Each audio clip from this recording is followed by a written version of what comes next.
अस्सलामु अलैकुम वरहमतुल्लाहि वबरकातुहू। फ़जर की जमात खड़ी होने के बाद फ़जर की दो सुन्नतें पढ़ना कैसा है। यानी इमाम साहब जब फ़र्ज़ नमाज खड़ी कर दें, फ़जर की जमात खड़ी हो जाए तो ऐसे वक्त में फ़जर की दो सुन्नतें पढ़ सकते हैं या नहीं पढ़ सकते। क्योंकि कुछ लोगों का कहना यह है कि ऐसे वक्त में फ़जर की दो सुन्नतें पढ़ना जायज़ नहीं है, इसलिए नहीं पढ़ना चाहिए। तो वहीं कुछ लोगों का मानना यह है कि ऐसे वक्त में फ़जर की दो सुन्नतें पढ़ने में शरअन कोई हर्ज की बात नहीं, लिहाजा बिलाशुबा पढ़ सकते हैं।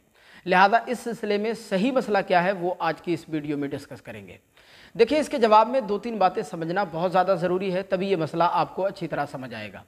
पहली चीज़ तो यह है कि सरकार मदीना हुजूर सरवर कायनात सरकार दो आलम सल्लल्लाहु अलैहि वसल्लम ने इरशाद फरमाया कि जब जमात शुरू हो जाए तो उस वक्त में कोई नमाज पढ़ना दुरुस्त नहीं है सिवाय फ़र्ज़ नमाज के। यानी जमात में शामिल होने के फ़र्ज़ नमाज पढ़ने के अलावा उस वक्त में कोई दूसरी नमाज नहीं पढ़ना चाहिए। हाँ, अगर कोई शख्स अपनी सुन्नतें पहले से शुरू कर चुका है और बाद में जमात खड़ी हो जाती है तो अब उसके लिए हुक्म ये होगा कि वो 2 रकात पर सलाम फेर दे और जमात में शामिल हो जाए। लेकिन अगर कोई शख्स 4 रकात सुन्नत नमाज पढ़ रहा है और वो तीसरी रकात में है और इत्तेफाक से जमात खड़ी हो जाती है तो अब उसके लिए हुक्म ये होगा कि वो बहुत जल्दी ताजील के साथ अपनी 4 रकात सुन्नत नमाज मुकम्मल करे और सलाम फेर कर जमात में शामिल हो जाए। लेकिन फ़जर की सुन्नतों का मसला थोड़ा सा अलग है, क्योंकि अहादीस मुबारका में फ़जर की दो सुन्नतों की फजीलत बहुत ज़्यादा आई है।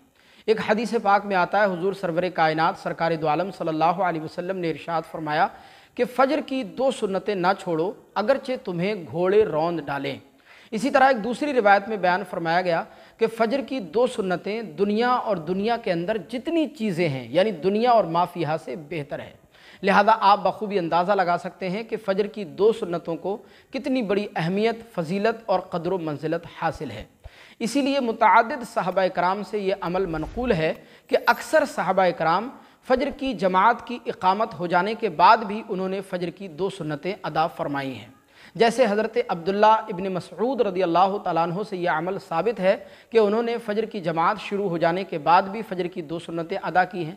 इसी तरह हज़रत अब्दुल्ला इब्न उमर रज़ियल्लाहु तआला अन्हु भी फ़जर की जमात शुरू हो जाने के बाद भी फ़जर की दो सुन्नतें अदा ज़रूर फरमाया करते थे।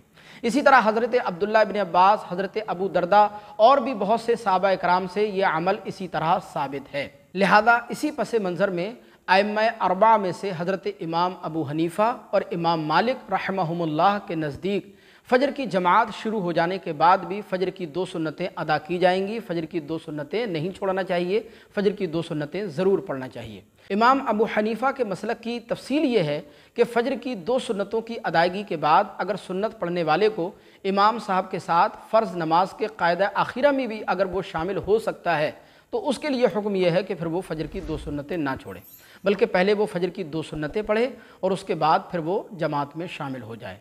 हाँ, अगर कायदा आखिरा मिलने की भी उम्मीद नहीं है, यानी उसको ये महसूस हो रहा है कि अगर वो फ़जर की दो सुन्नतें पढ़ेगा तो जमात निकल जाएगी, इमाम साहब सलाम फिर देंगे और जमात मुकम्मल हो जाएगी, तो अब ऐसी सूरत में उसके लिए इजाज़त है कि वो ऐसे वक्त में फ़जर की दो सुन्नतें ना पढ़े, बल्कि वो डायरेक्ट जमात में शामिल हो जाए। अब रहा ये मसला कि फिर फ़जर की छूटी हुई सुन्नतों को कब पढ़ना चाहिए, उसके पढ़ने का तरीक़ा क्या है, किस वक्त में पढ़ना चाहिए, तो ये मसला इंशाअल्लाह हम दूसरी वीडियो में डिस्कस करेंगे। लिहाजा अभी से हमारे चैनल को सब्सक्राइब करके ज़रूर रखिएगा ताकि आने वाली वीडियोज़ का नोटिफिकेशन आप तक पहुँचता रहे। मुझे उम्मीद है कि ये मसला आपको अच्छी तरह समझ आया होगा। अल्लाह तबारक व तआला हम सबको दीन की सही समझ अता फ़रमाए। अस्सलामु अलैकुम व रहमतुल्लाह।